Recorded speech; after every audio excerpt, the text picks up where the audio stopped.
¿Qué tal? Gracias, Presidenta. Buenos días a todos. Ahora que estamos debatiendo la primera de las dos iniciativas del Gobierno, y quiero aclarar algo, porque se dijo recién en el mismo informante por la mayoría que solo se aprobaron, no se aprobó ninguna ley al Gobierno de Milei. Pero este Gobierno mandó 2 leyes nomás. Lo que hizo fue mandar 25 DNUs y mandó 2 leyes. Y en conversaciones con funcionarios muy relevantes, cuando estábamos debatiendo el contenido de esta ley, yo les dije que era una ley muy difícil de tratar. Y me dijo, está hecho a propósito, para que sea muy difícil para ustedes tratarla.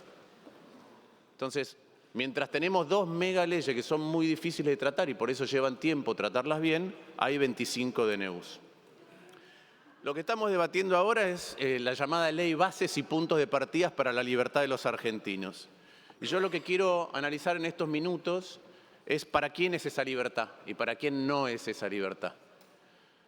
Pero antes me parece importante pensar qué es lo que está pasando. Sí, es cierto que este Gobierno recibió una herencia desastrosa y que parte de lo que está pasando tiene que ver con esa herencia desastrosa, pero también es cierto que el Gobierno decidió abordar esa herencia de determinada manera y parte de lo que está pasando tiene que ver con cómo el Gobierno eligió abordar la herencia y las dificultades. Había muchos precios desalineados y el Gobierno decidió alinearlos todos de golpe, ¿sí? Entre ellos hizo una mega devaluación seguida de una abrupta apreciación que lo que hizo es que perdiéramos la competitividad de la devaluación muy rápido. Y esa devaluación lo que hizo fue generar más inflación y además se liberaron precios. ¿Qué precios? Lo de la nafta, lo del transporte, lo de la energía, lo de la prepaga, lo de los alimentos, lo de los medicamentos. Y todo eso hizo que cayera mucho el poder adquisitivo. Los salarios registrados cayeron 21% en su poder adquisitivo, 1 de cada 5 pesos perdieron. Las jubilaciones perdieron 33%, 1 de cada 3 pesos. El mínimo vital y móvil perdió 30%. Además de eso, producto de la inflación, la política de tasas de interés y de la política de depreciación cambiaria paulatina, los ahorros de todos los argentinos perdieron poder adquisitivo. Perdieron si lo tenían en la caja de ahorro, perdieron si lo pusieron en plazo fijo, perdieron si lo tenían en dólares. Y entonces, ¿qué estamos viendo ahora? Estamos viendo una caída que el Banco Mundial estima para este año del PBI de 3,5%. Estamos viendo una pérdida de 95.000 puestos de trabajo, empleo registrado. Estamos viendo una caída de 20.000 puestos de trabajo en el sector público. Hay una caída de más de 250.000 cuentas sueldo. Veremos cómo eso se compatibiliza con el resto de la información. Hay un aumento de la pobreza estimado por la UCA en 4,5 millones de personas en Argentina. 4,5 millones más de pobres. Uno de los mayores expertos en consumo y tendencias, que es Guillermo Oliveto, dice que en algunas caídas la recesión que estamos viviendo tiene la magnitud de la del 2001. Dice que la clase media, lo cito Oliveto, está tratando de no perder las cosas que le dan la identidad. ¿Qué le da la identidad? Tener un auto, poder acceder a la escuela privada y a la salud privada, una prepaga. Pero que en todo el resto están pasando una motosierra por su propia vida. ¿Y qué les pasa a los que están más abajo? A los que están más abajo no tienen para todas las comidas. Eso es lo que está pasando. El Gobierno sostiene que esta ley bases es un punto de despegue, que esto es lo que hace falta para que Argentina crezca definitivamente. Ya lo dijo con el DNU, que era lo que hacía falta, y el DNU está vigente. Pero no pasó nada de eso. Lo que sí pasó es que subieron las prepagas, subió la nafta y desapareció el financiamiento universitario. Entonces veamos si hay algo de lo que contiene esta ley que le cambie la vida a la clase media, a las pymes, a los jubilados. ¿Saben cuánto hay? La verdad que poco y nada. ¿Queremos en la Argentina tener equilibrio fiscal? Sí, claro, pero no que lo paguen los jubilados. ¿Queremos una reforma del Estado? Sí, pero no eliminando la salud y la educación públicas. ¿Queremos más auditorías y controles para saber cómo gasta el Estado? Sí, pero no dejando de cuidar a que nos tienen para comer. ¿Queremos abrir las puertas a las grandes inversiones? Sí, pero no a costa de regalarles el país. Visto de esta perspectiva, cuando uno analiza qué es lo que debería hacer algo que haga despegar a la Argentina, la verdad que este proyecto tiene mucho más vicios que virtudes. En esta ley a las grandes empresas se les da todo y ahora, y para siempre. A los jubilados se les dice que tiene que esperar. Para las empresas grandes hay menos impuestos y estabilidad tributaria por 30 años. En el paquete fiscal, para los más millonarios de la Argentina, hay menos impuestos y estabilidad por 15 años. Pero los jubilados que aportaron 30 años no saben ni siquiera cuánto van a cobrar el mes que viene. Hay plata para los más ricos entre los ricos, pero para los mayores que trabajaron y aportaron pero no llegaron a 30 años, en la media sanción se sacaba la posibilidad de acceder a la jubilación. Ahora nos hemos enterado que por suerte eso se corrige. En la propuesta del oficialismo no hay ni una sola medida en este paquete, ni para los jubilados, ni para las pymes, ni para la clase media, ni para la educación, ni para la salud. Yo solicité hace mucho tiempo, de varias maneras, que en este paquete incluyéramos una fórmula para actualizar los saberes de los jubilados. También presenté un proyecto de ley para eso, que no se debate ni en comisión. El gobierno se opuso a esas dos cosas. Por eso, en el dictamen, lo que incluye es la media sanción que acaba de venir de diputados, que tiene una recomposición para los jubilados. Muchos dicen que esa recomposición es cara. Fíjense lo que dice la Oficina de Presupuesto del Congreso. La recomposición a los jubilados tiene el mismo costo fiscal que la baja de impuestos a los bienes personales que vamos a tratar en el paquete fiscal. Además, como dije, en la media sanción se elimina la posibilidad de jubilarse a quienes aportaron menos de 30 años, o por lo menos hasta hace poco se eliminaba. Ahora, insisto, nos acabamos de enterar que no. El gobierno se llena la boca hablando de eliminar la jubilación de privilegio, pero solo la de presidente y vice y para adelante. En el dictamen que nosotros tenemos abordamos el resto, porque el gobierno no dice nada del resto de las jubilaciones de privilegio, de los regímenes diferenciales y especiales, como se llaman técnicamente. Mi dictamen aborda estas tres cuestiones. Este es un gobierno que se llena la boca hablando de Alberdi y Roca, ¿no? Para poner cuadros, para poner pósters, para renombrar cosas como pasó hace poco y el senador Pablo Blanco explicó el error histórico que estaban cometiendo. Por todos lados. Ahora, para redactar las leyes, la educación no entra nunca. Roca y Alberdi para renombrar, para vestirse, para decorar edificios, pero nunca Roca y Alberdi para redactar leyes. Hablamos de la ley base, ¿la educación no forma parte de la ley bases? Por eso nosotros propusimos que se incluya un capítulo que garantiza el financiamiento de las universidades. ¿Qué nos dijeron? Que no. El gobierno dice que resolvió el tema del financiamiento de las universidades, pero lo único que hizo fue actualizar una parte muy pequeña, que son los gastos de funcionamiento.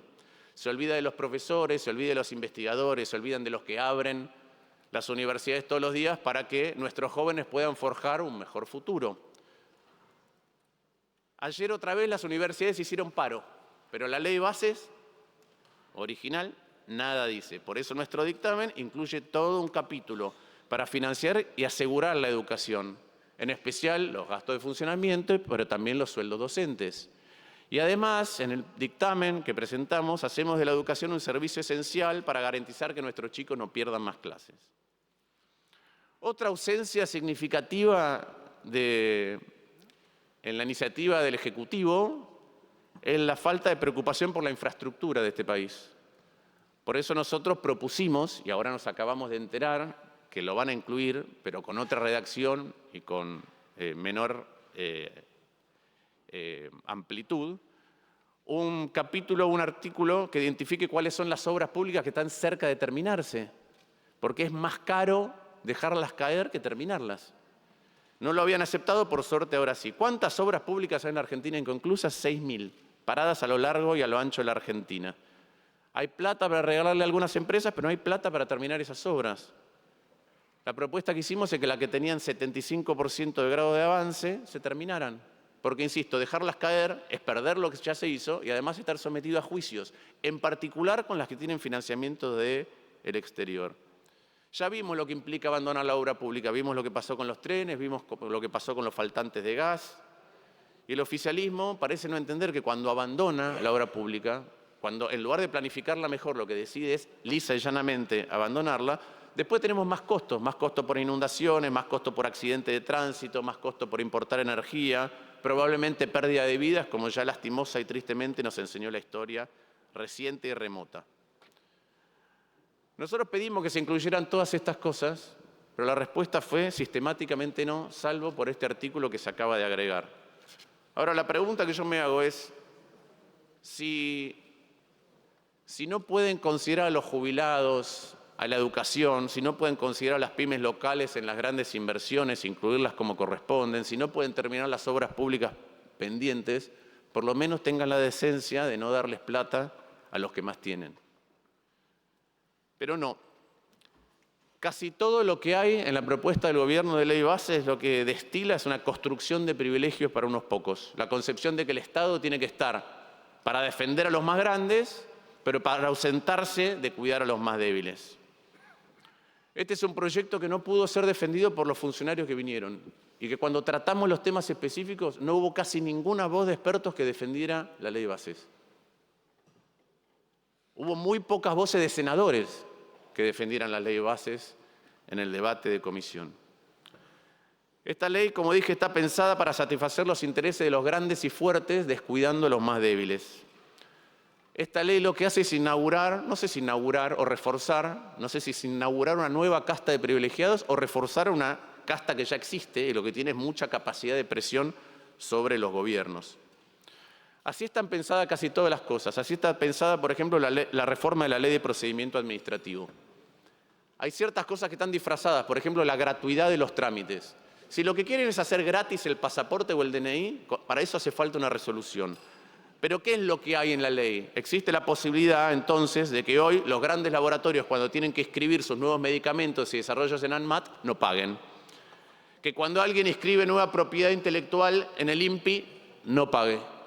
Que cuando alguien hace un gran desarrollo inmobiliario, no pague en el registro de la propiedad inmueble. Y la pregunta es, ¿todos los argentinos tenemos que pagar por lo que hacen los laboratorios cuando tienen la patente de un medicamento? ¿Todos? A mí me parece raro. Hay otras cosas dentro de esa ley de procedimientos administrativos que operan en la misma dirección, no las voy a explicitar todas, pero lo que hace al pago previo de multas, lo que hace al silencio administrativo, la confianza legítima, la revocación de actos administrativos, la eliminación de audiencias públicas o la no protección ambiental. Todas esas cosas también favorecen a aquellos que tienen más poder que otros en su relación con el Estado. Nosotros pedimos que la Ley de Procedimientos Administrativos se trajera aparte, porque es una cuestión, la columna vertebral de cómo opera nuestro Estado, y que nos parecía que valía la pena debatirlo de otra manera. La respuesta fue no, y entonces nosotros trabajamos en una modificación de lo que se trajo, pero no se aceptan esas modificaciones. Así también está pensado el RIGI, a pesar de lo que acabo de escuchar del miembro informante, ya lo voy a explicar más adelante. Así está pensada la reforma del Estado. No sé si ustedes saben, por ahí el que está escuchando no sabe, que cuando vino la media sanción se permitía que el Estado pudiera echar embarazadas y personas con licencia médica. Todavía ahora le puede exigir a un empleado que se vaya a vivir a, no sé, los jueces, por ejemplo, tienen que estar a 70 kilómetros de su juzgado. Pero ahora con esta reforma se permite mandar a alguien a 500 kilómetros, 1000 kilómetros, con toda su familia. Así está pensada, a pesar de las modificaciones que acabo de escuchar, la intervención sobre el sistema científico-tecnológico, la cultura, el Banco Nacional de Datos Genéticos. ¿Por qué? Porque la verdad que lo que puede hacer el artículo 3 es modificar, como acabamos de escuchar, las funciones, las misiones, las responsabilidades legales. Entonces, claro, no se pueden disolver, pero se pueden transformar en absolutamente cualquier cosa y ser vaciados. Entonces, eso no es un cambio. Así está hecha también la media reforma laboral, ¿no? En algunas cosas favorecen a aquellos que no registran trabajadores, en varias partes. También disminuyen porque lo transforman en un tema de dinero al que despide por discriminación. Y por otro lado, ceden en ciertas otras cosas a los gremios. Veamos algunas cosas en un poquito más de detalle. Por ejemplo, el RIGI. Todos coincidimos que Argentina tiene que atraer inversiones grandes. Ahora, este RIGI, como está planteado, da más de lo que las empresas piden. Dicho por las propias empresas cuando uno se junta con las empresas. Este RIGI, como está planteado, no es para desarrollar sectores estratégicos y entonces uno elige pagar un costo tributario, es decir, dar estabilidad y menos impuestos durante un tiempo muy largo a sectores que sí lo necesitan, sino que lo hace para todos. Entonces no sabemos ni siquiera cuál va a ser el costo fiscal. No sabemos cuál va a ser el impacto en la producción, no sabemos cómo va a afectar al que ya está produciendo tener que competir deslealmente con uno nuevo. Este régimen es más generoso y diferencial que cualquier régimen que exista en el mundo, en cualquier otro país. Voy a decir que se les baja ganancias, se les bajan los dividendos. Escuchen las pymes, a ver si les pasan lo mismo a las pymes, a las empresas medianas o los que invierten menos de 200 millones. Se les baja ganancias, se les bajan dividendos, se les permite usar los créditos de IVA. Por ejemplo, en la Argentina las empresas de maquinaria agrícola tienen saldos técnicos de IVA que no saben qué hacer. Son un costo enorme financiero para ellas. A las empresas ahora, en el RIGI, se les permite que los saldos de IVA los usen para pagar cualquier impuesto. Se les baja débitos y créditos, porque puede ser a cuenta de ganancias. Se les sacan todas las retenciones, se les bajan ingresos brutos. Se les permite no traer los dólares cuando exportan a la Argentina y se les da acceso al dólar oficial si lo necesitan. Pueden importar cualquier cosa sin control ni costo. Cualquier cosa sin control ni costo. Y además se les da la prioridad sobre los recursos estratégicos. ¿Qué quiere decir esto? Que sí, y esto es por los próximos 30 años. Con el cambio climático, mañana falta agua en un lugar, la prioridad sobre el agua la tiene la empresa que adhirió al RIGI. Cualquier otro insumo que hace falta en la población, la prioridad la tiene la empresa que adhirió al RIGI. ¿A quiénes se les da todo esto? Insisto, solamente a los que invierten más de 200 millones. A los que ya invirtieron, nada. A los que ya iban a invertir 200 millones, porque hay oportunidades en la Argentina, porque hay ventajas comparativas, hay recursos que no hay en ningún otro lado, e inversiones que iban a venir igual. Por ejemplo, en el sector de la energía, hidrocarburífero. A esos les vamos a dar plata a pesar de que ya iban a hacer, hacemos una discriminación positiva con un costo enorme, con un presidente y un gobierno que dicen que no le gustan los subsidios, que no quiere elegir ganadores, que tiene que funcionar el mercado, pero lo que hace es una enorme disrupción del mercado por todos lados. Entonces, los que invirtieron antes, ¿qué van a tener? Competencia desleal.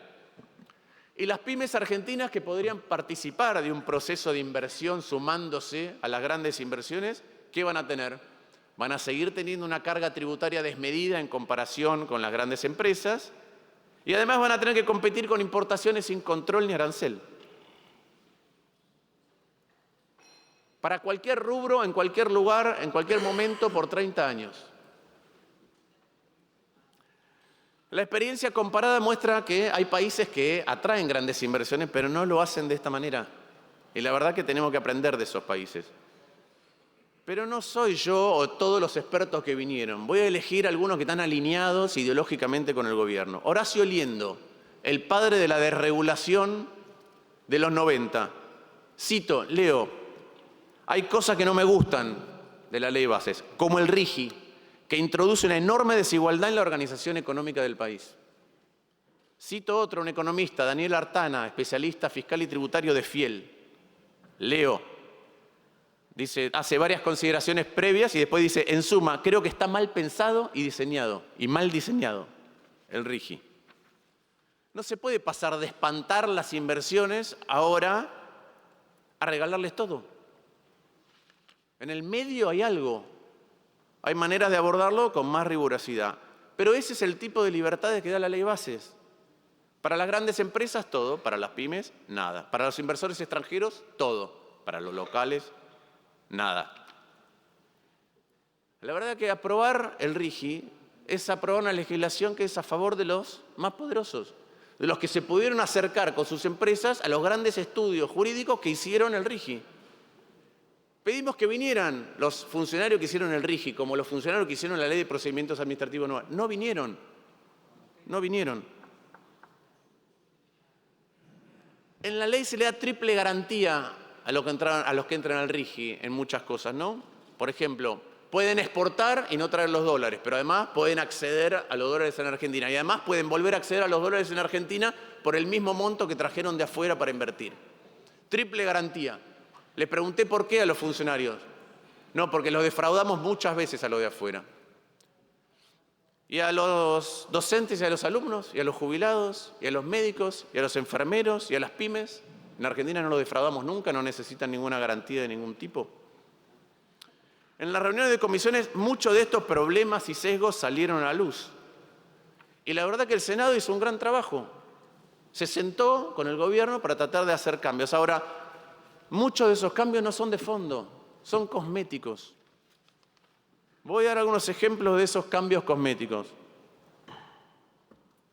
Nosotros queremos un régimen de grandes inversiones que no sea un enclave, que no tenga nada que ver con el resto de la producción. Desconectada totalmente. Y esa fue una de las críticas más fuertes que hicieron todos los expertos que vinieron a exponer. Una de las críticas más fuertes. ¿Cómo se supone que esto se resolvió? Ahora las grandes empresas que van al RIGI tienen que presentar un plan de desarrollo de proveedores locales. Ahora, el que va a aprobar el plan de desarrollo de proveedores locales es el gobierno que a regañadientes aceptó esa cláusula y no la puso nunca. Pero tiene que aprobar el plan. ¿Cuánto tiempo tiene el gobierno para aprobar esos planes? No solo ese. Para aprobar la viabilidad técnica, para aprobar lo ambiental, para aprobar la factibilidad financiera y la solvencia, y ahora el plan de desarrollo de proveedores locales tiene 45 días. Pero además se deja abierta la importación para cualquier cosa. Para cualquier cosa. Entonces, me hacen un plan de desarrollo locales, pero por 30 años tengo abierta la importación para cualquier cosa que compita con los locales. Entonces, no veo cómo eso realmente resuelve el tema de fondo. Si es el gobierno que no puede repartir alimentos, en 45 días va a aprobar todo esto. Planteamos distorsiones puntuales a los que puede inducir el RIGI. Di un ejemplo y me dijeron, no, eso no puede pasar. Viene una empresa china, una empresa saudí, y dice, compro campos, en el campo hago maíz, soja, uso el agua para hacer alimento balanceado y exporto carne de pollo. Y hago un puerto, tiene acceso prioritario al agua, no tiene más retenciones y tiene que competir o compite libremente con los otros que tienen retenciones. Puede exportar sin control de ningún tipo, independientemente de que los insumos falten acá. Lo mismo pasa con las plantas de crushing de soja para hacer aceite. Tenemos las plantas más eficaces o eficientes del mundo. Pero ahora alguien puede poner una planta al lado que compita y la destruya con otras condiciones, que es lo que decía Liendo. ¿Cómo se supone que se resolvió eso? Los que autorizan a las empresas en el RIGI tienen que controlar que no distorsionen los mercados. Pero el RIGI es de por sí una gran distorsión de todos los mercados, de todos y cada uno de los mercados en donde haya RIGI. Entonces no veo que eso haya resuelto nada. Otro cambio maquillado es el que acabamos de escuchar, el artículo 3, donde cada vez le ponemos más organismos. Pero acabo de explicar si se pueden cambiar las misiones, se pueden cambiar las funciones, se pueden cambiar las responsabilidades legales, es decir, lo que se hizo por ley. Es decir, este organismo se dedica a esto. Y alguien puede decir, no, ya no se dedica más a esto. Entonces, ¿realmente lo estamos protegiendo? Esa es la manera en que se supone que se corrigió la ley. Por todos estos motivos, nosotros presentamos un dictamen de minoría. Y vinimos hoy a debatir esto. No somos ni una máquina de impedir ni hacemos seguidismo bobo. Intentamos trabajar constructivo y racionalmente para impulsar el cambio que queremos, un cambio que tenga mayor justicia también, que sea un cambio pero que tenga mayor justicia en la orientación de ese cambio. ¿Qué tiene, perdón, el dictamen en el que trabajamos con mi equipo, que es este que está acá, y que tienen todos en las bancas? Voy a leer, ¿sí? Porque son muchas cosas, como dije, es una ley muy, muy extensa. Hay delegaciones administrativas, pero no para hacer cualquier cosa y menos de cualquier manera. Permite privatizaciones, pero exigiendo algunas cuestiones adicionales porque tenemos que evitar los errores repetidos del pasado. Ya los hemos visto muchas veces, llámese con YPF, con Aerolínea, con el Correo. Tiene una reforma de la Ley de Procedimientos Administrativos, pero está corregida para evitar el exceso de las grandes empresas contra el Estado. Tiene un capítulo de energía, el capítulo de energía que el sector y el gobierno nacional y las provincias dicen necesitar. Tiene un capítulo para estimular las grandes inversiones, pero sin beneficios abusivos ni dar prioridad sobre recursos estratégicos a las empresas por sobre la gente. Contiene una reforma laboral mucho más ambiciosa e integral que la que está en el dictamen del oficialismo. En lo previsional, además de incluir la recomposición de jubilaciones, no eliminamos la moratoria previsional, pero además la reemplazamos por un régimen más definitivo de una prestación proporcional que hace que no se necesiten más moratorias en la Argentina. ¿Por qué digo esto? A mí me tocó en 2014 estar en un debate en diputados cuando se votó la moratoria. ¿Saben cuántos diputados no votamos las moratorias? Porque ahora todo el mundo dice las moratorias son el gran mal de la Argentina, lo que destruyó el sistema previsional. ¿Saben cuántos diputados no la votamos? 4. Hapkin, Carrizo, Fernando Sánchez y yo. Todo el resto de todos los partidos la votó. Todo el resto. Ahora se rasgan las vestiduras con respecto a lo que eso implicó. Además, como dije, abordamos las jubilaciones de privilegio, y no solo la de presidente y vice, sino todas las demás. Y un tema adicional que quiero alertar, porque hay todo un capítulo que se introdujo sobre el final del debate en diputados, que es el tema del cigarrillo. Pero en todos estos días hemos tenido fallos de la Corte Suprema con respecto a ese tema. Y es probable que la media sanción contenga un yerro muy grande. ¿Por qué? Porque la media sanción elimina el impuesto mínimo, el precio mínimo, perdón. Lo que acaba de hacer la Corte, por lo menos en la cuestión con respecto a los amparos, y hay indicio de lo que va a hacer de fondo, es validar el precio mínimo, diciendo que los legisladores podemos tener a veces consideraciones extrafiscales cuando legislamos. Y en este caso es que hay algo que ya no está debatido en ningún lugar del mundo, que hace mal y que es el cigarrillo. Lo que yo entiendo es que si vamos con la media sanción, lo que va a pasar es que las grandes empresas de afuera van a estar contentas porque van a bajar el precio de los cigarrillos de sus marcas más populares, y las empresas que hoy no estuvieron pagando, apelando a amparos, van a poder hacer lo mismo. Y vamos a tener mucho más cigarrillos a precios populares a los que van a acceder nuestros jóvenes. Y además se corre el riesgo de que si hacemos eso y se elimina el precio mínimo, la Corte Suprema diga esto ya divino en abstracto y no podamos cobrar todo lo que no pagaron las empresas que estuvieron apelando a amparos para no pagar. Quiero alertar sobre este tema.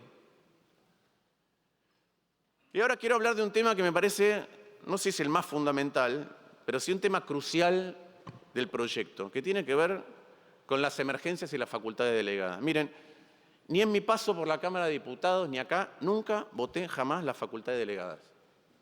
Declarar la emergencia de facultades delegadas implica darle al gobierno un poder muy grande para que haga cualquier cosa sin debatir con el resto de la sociedad.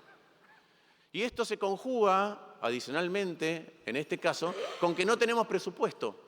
Entonces, no hay presupuesto, hay un presupuesto prorrogado, pero hubo 280% de inflación. Entonces, el presupuesto es el 25% de lo que debería ser.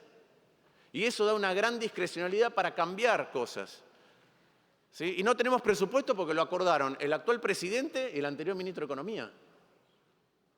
Así estamos atrapados. Ya vimos lo que pasa con el no presupuesto, vimos lo que pasa con las universidades. El gobierno decidió congelar primero el gasto de funcionamiento de las universidades, después mintió diciendo que lo había descongelado. Recién después, pero era mentira, recién después cuando hubo una marcha histórica accedió, dijo que era verdad, que faltaba el dinero en las universidades y se dignó a actualizar de verdad esas transferencias, esa parte de lo que necesitan. Bueno, la emergencia de las delegaciones le dan un enorme poder para hacer todas estas cosas. Pero además creo que no nos podemos hacer los distraídos con respecto a la naturaleza del presidente y el gobierno que está pidiendo las delegaciones. Y otra vez pido acá permiso para leer. El presidente ha sostenido reiteradamente, leo, que el Estado no resuelve nada, en realidad es una organización criminal.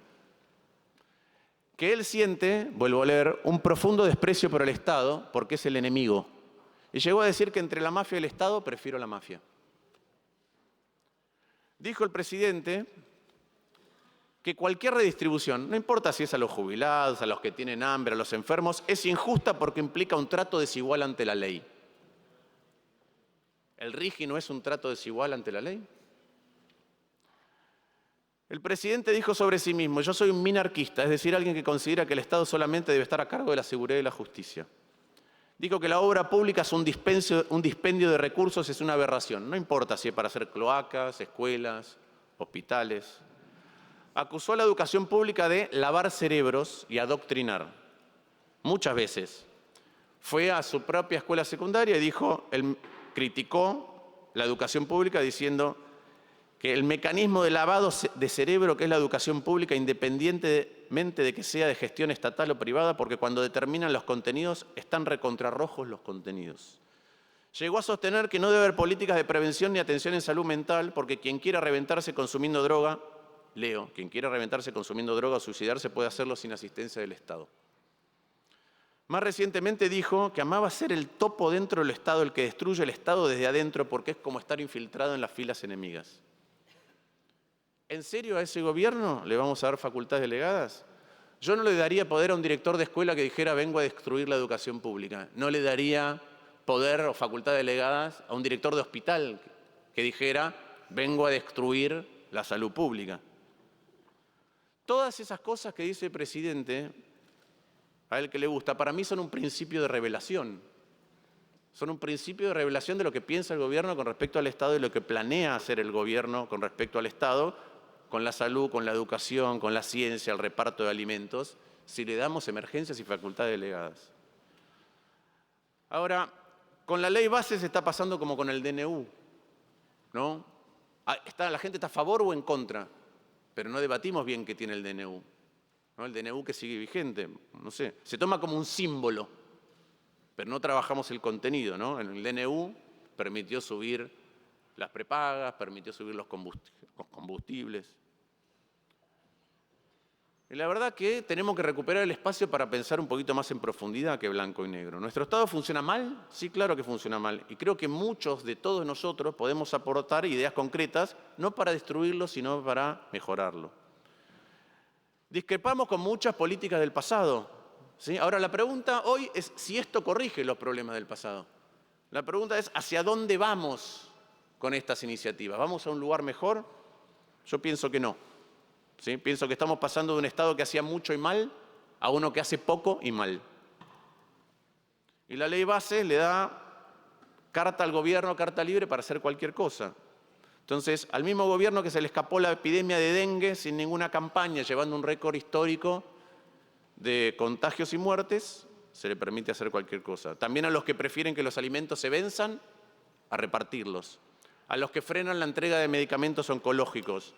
A los que no fueron capaces de comprar papel especial para emitir pasaportes, a los que le renuncian funcionarios en masa, pero todavía tienen 1.800 cargos jerárquicos por ocupar, a los que corren a comprar aviones, pero prefieren no repartir la leche, a los que tuvieron que importar gas de emergencia de Brasil porque no pudieron terminar un gasoducto al que le faltaba prácticamente nada, a los que presumen del ajuste más grande de la historia, aún si es a costa de los jubilados, a los que mostraron su indiferencia cuando se regodean con echar gente, cuando un tornado asoló Bahía Blanca, cuando Concordia se inundó, cuando se quemaron parques nacionales en Chubut o cuando la policía se amotinó en Misiones. Ese es el gobierno que está pidiendo un cheque blanco. ¿Para qué? Para que decida cómo viene sobre la educación, las universidades, la ciencia, el INTI, la cultura, el Servicio Meteorológico Nacional o el Banco Nacional de Datos Genéticos. Yo voy a votar en contra de la ley base como está, ¿sí? Creo que hay muchas cosas por corregir y cambiar de esta ley y precisamente por eso presentamos un dictamen alternativo. A pesar de que los funcionarios decían que hacían a propósito las cosas para poder trabajarlas, nosotros presentamos un dictamen alternativo que tiene 100 páginas. ¿Sí? ¿Por qué? Porque es verdad, queremos todos un Estado más eficaz, queremos un Estado más chico, pero queremos que sea más sensible y más justo. Gestionar mejor no es apagar el Estado. ¿Sí? Todos coincidimos en que Argentina necesita desburocratizar su Estado, pero eso no es romperlo todo, eso no es dejar de gestionar el Estado. ¿Necesitamos liberalismo? Sí, es decir, necesitamos menos trabas burocráticas y tributarias para poder producir, pero necesitamos un Estado que también brinde salud, seguridad, jubilaciones, justicia, educación, infraestructura de calidad. Necesitamos las dos cosas, no una sola de las cosas. Y esto ya lo aprendieron casi todos los países del mundo, ¿sí? Casi, por lo menos de nuestro hemisferio. De los países desarrollados todos aprendieron que se necesitan las dos cosas. ¿El problema de fondo del tamaño es el Estado? Sí, el problema de fondo del tamaño es el Estado, pero sobre todo el problema de fondo del Estado argentino es su capacidad. Pasamos de un modelo de Estado elefantiásico a un modelo de Estado ínfimo y odiado desde adentro que se quiere destruir. Lo que necesitamos es eliminar todas las deformidades que con el tiempo fue acumulando el Estado argentino. Y necesitamos para eso hacerlo más inteligente y sobre todo más justo al Estado. Eso necesitamos un Estado más justo. Insisto, ¿queremos equilibrio fiscal? Sí, pero no queremos que lo paguen los jubilados. ¿Queremos reforma del Estado? Sí, pero no eliminando la salud y la educación pública. ¿Queremos más y mejores auditorías para saber dónde se gasta y cómo se gasta? Sí, pero no dejando de cuidar a quienes tienen que comer. ¿Queremos abrir las puertas a las grandes inversiones? Sí, pero no a costa de regalar el país.